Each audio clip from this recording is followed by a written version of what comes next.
Hello, hello. Yeah, there I am. Hello, Sir David the Bard. I'm coming to you from the Salt Lake City area. I just happened to come through here visiting. I wanted to make sure my name was off the records of the Mormon Church, and I did write them a letter, and they did write back and said, "Yeah, you're not here, Bard." I go, "You're right, I'm not there." So anyway, I have an interesting experience this morning. I went over to the Senior Citizen Center. Now, I don't know. When I look in this mirror, maybe I am demented. When I look into this video, I look old. But damn, those people over there are really old. You know, with the walkers and babbling like dementia. Well, anyway, they're nice people. They were extremely kind, and I took Allison with me. Allison said, "Dad, do I have to go?" I said, "Well," we get free bread over there if we go." "Okay, I'm going." So we went over, and we were sitting there, and just looking around, and they're old. Damn, they're old people there. And so, I was a member. I'd been there before I had quad bypass. I was there 3 or 4 years ago, and they said, "Gee, you look good. You look like shit before." And I go, thank you. So anyway, the lady comes up to me.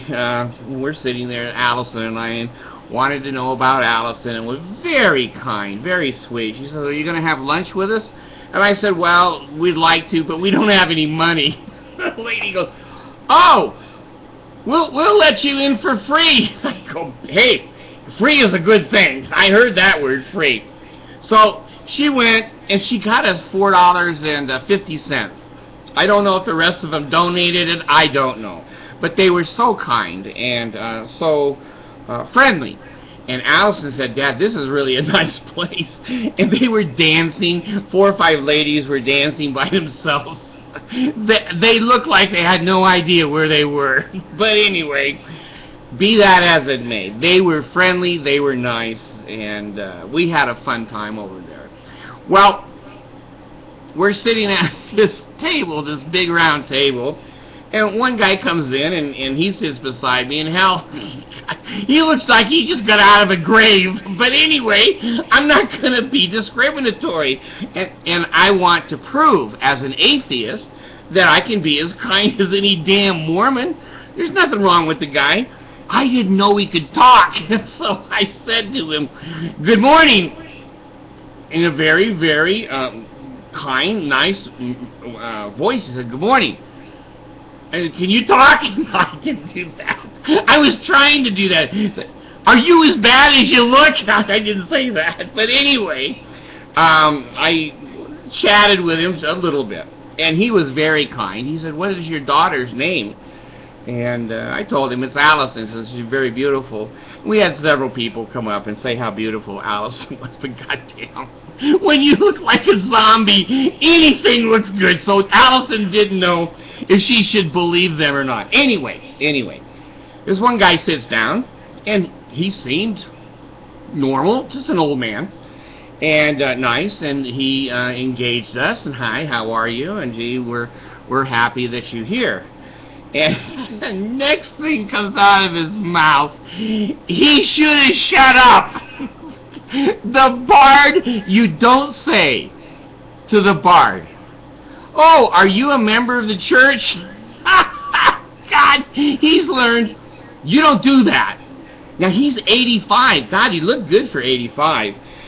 His body. You ever see that movie, The Mummy? There's where, why are you so wrapped up in yourself? Anyway, he goes, "Are you a member of the Mormon Church?" I go, God, he should have never opened it up. But the Mormons do. They can't talk to you. They cannot talk about anything except the cult.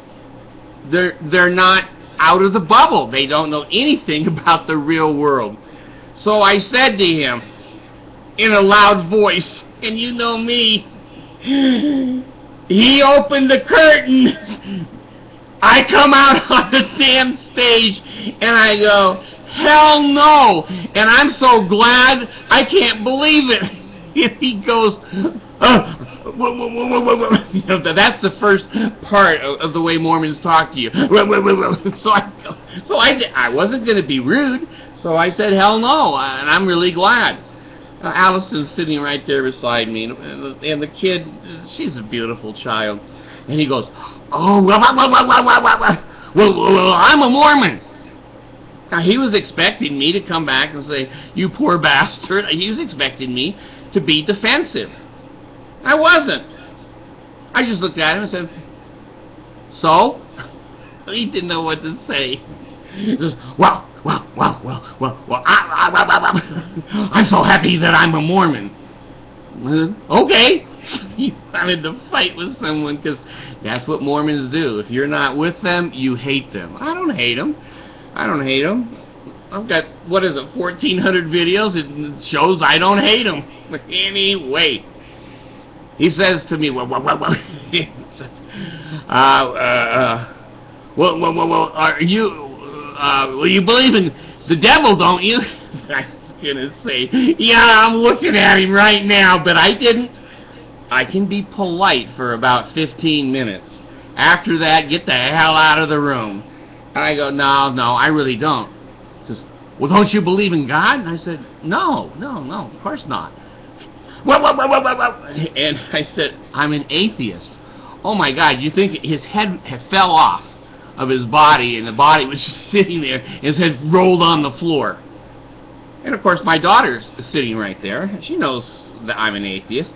She has a little bit of belief in Christ. She doesn't know a lot about him. I haven't stopped her. But, you know, her friends believe in Jesus, and she wants to believe in Jesus. That's okay. I don't care. And so anyway, he said to me, well, said, I really feel, and I said, let me tell you something. I'm interrupting you because the next words that come out of your mouth, if they're judgmental about my religion, you need to leave this table. Don't you judge me. I worked in the temple for, what did he tell me, 8 years. Okay? He wants to fight. Well, I'm really curious about why you would leave the church. Well, I was there more than 50 years. I said, let me tell you something. I worked in the temple too, just like you did. And that's unbelievable. I said, I graduated from BYU. He says, well, I sincerely want to know. No, they don't. They don't sincerely want to know why I left. He's opening the door. I'm going to step up. I'm going to step up and I'm going to speak up. So, why? And I said, I don't believe in 38-year-old men marrying 14-year-olds. Who was that? I forgot. I said, Joseph Smith, your prophet. Those girls just didn't have any money. His 14-year-old wife, Helen Mar Kimball, was the wife of Heber C. Kimball, one of the apostles in the church. She had a place to live and money. I didn't know that. I said, you don't want to know that. I want to be, I want to hear these things. I said, well, what else? I said, well, your prophet, Brigham Young, said that anyone that marries a white person should have their head cut off immediately and be dead. I never heard that. I said, you're 85 years old? He says, you don't know your religion. Now, here comes the closer. I turn, and why? What more? I said, well, the other reason is you can see my daughter there. She has brown skin. She's from the Philippines, and your church hates her, and your Book of Mormon says that she's loathsome and that she is a second-class human being, and that if she reads the Book of Mormon and joins your church, she'll turn white and delights him. He went, because he's facing her, see, face to face with their, quote, religion. It's not a religion, it's a cult. Well, we don't think that. I said, yes, you do. Your Book of Mormon says that right now. Well, I've read the Book of Mormon 13 times. I said, you ever had a comprehension test? Well, you'll have to bring it in. I said, no, I don't. No, I don't have to prove anything to you. I went and searched it out. I went and read it. I know where it is. You don't want to know. You're 85 years old. You really don't want to know. Well, bring it. I said, no, I'm not bringing you anything. Go home and read your own scriptures. Get on the internet. Well, I don't have a computer. I said, I'm not surprised. I said, you know, I'm old and it's hard for me sometimes to use the computer, but you don't want to know. None of you Mormons want to know. It's easy information to pick up. And I want you to know, no one offended me.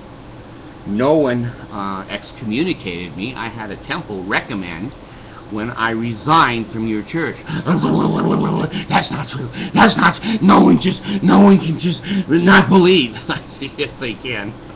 Me, I don't believe. I read your stuff, and after 50 years of being in there, I'm out. Well. I say, God dang, go home. He said, well, I want to be your friend. I said, no, you don't. You don't want to be the friend of an atheist. You hate me, and you hate my little daughter there because she has brown skin. You're an organization of hate. Well, see, when they're sitting in front of you, they'll deny it. Oh, my God, he'll deny it like crazy. And Allison just sat there smiling. Dad knows. Dad knows. And Dad's protected me. So, you know, it was an interesting senior experience. Well, we had lunch. And I have to tell you, it was terrible. I don't know, little black beans, and it looked like bird shit, really, is what it looked like to me. And it had an open taco tortilla, and then some chicken on top of it. It was terrible. Allison didn't even eat it.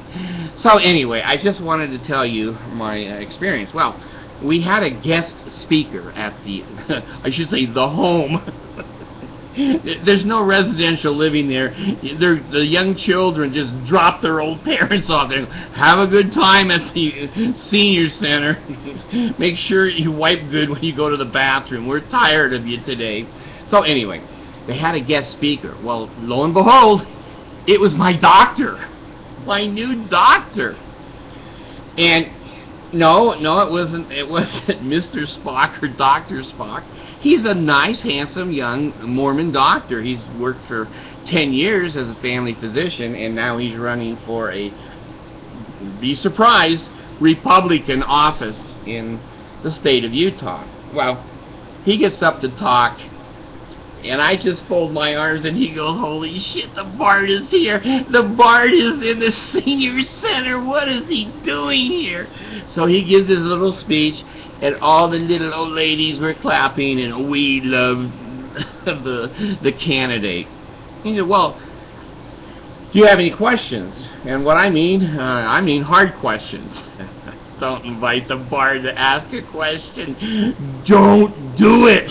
Well, I raised my hand, and of course I have my computer diabetic thing on me there, and he's the one that helped me get it. He's the one that fought for me, the Obama administration, to buy me one. Anyway,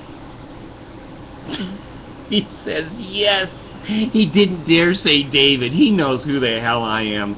So I said, well, sir, could you give us your position on the gay marriage situation right now in the state of Utah?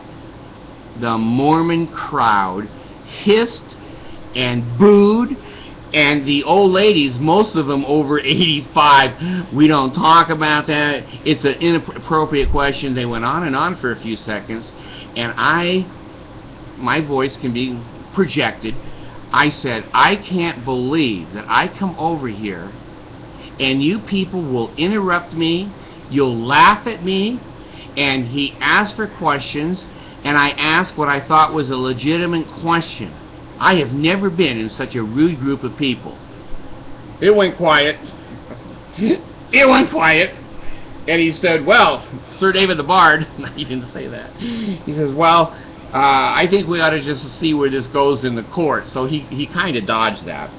So he went around, and the Mormons asked, typical question, who died on the cross? Everyone raised their hand because they know what the answer to that is. And so there were no more questions. And he had said something about schools having, in Utah, 42 children in a classroom. California, I think I've had maybe 20, 23, 28 from time to time. Anyway, oh Jesus, the Bard has 2 questions, and he says, I hope it's hard. And I said, well, after that gay marriage question, everything is hard. You're right. So I said, well, sir, you were talking about education in the state of Utah. Would you do anything to change the position of education that the state of Utah pays the least amount of money per public school student in the entire United States? We're number 50. Would you be willing? And when I said this, like 9 old ladies in their 90s in their wheelchairs, they started throwing their walkers at me. Would you be willing to advocate raising the taxes a little bit to help these children? Oh my God, in a Mormon crowd, it's like you farted, and people could not only smell it, but they could see it. So the old ladies, they're throwing their walkers at me, and salads, and half-eaten sandwiches that had false teeth still sticking on them. Anyway, he said, well, I think in the state of Utah we should put that on a ballot and ask the people. Well, now some of the old bastards at my table and others said, well, why do people have so many kids in this state and jam the schools? And I looked over and said, because they're fucking. No, I didn't. That's what I wanted to do. After 15 minutes, that's what I would say. And so now they're screaming back and forth across the room. All these old people don't want any more taxes because they don't have any kids, and they don't give a shit about kids. So anyway, he went over and he sat down with his wife, and I don't know, there's some other senior thing going on. Bingo or tingle, gingle, the hokey pokey, I don't know, but the Bard doesn't do a lot of that stuff. And so I went over and talked to the candidate. Now you remember, he's my doctor, and I walked up and I showed him my pump, and I said, I got it. He says, good, David, I'm really glad. How's it work? So he knew who I was. He knew my name. He wasn't going to say it in front of the crowd like he knows the Bard. So I thanked him for that, and I was sincere. He's a doctor, and without him, I would have never got it. And then I told him, I said, if you can stay towards the center rather than the right, there may be a chance that you would get my vote. I said, you handled the gay question by avoiding it, but the other one on taxes, if you would move that way with the Mormons to raise the taxes.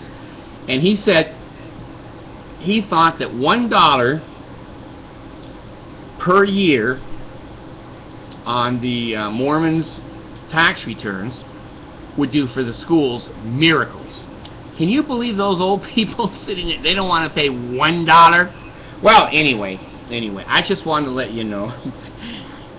Even at the senior center, you're not safe from the Bard. And when I come out, my tires are slit on my truck. There's death threats.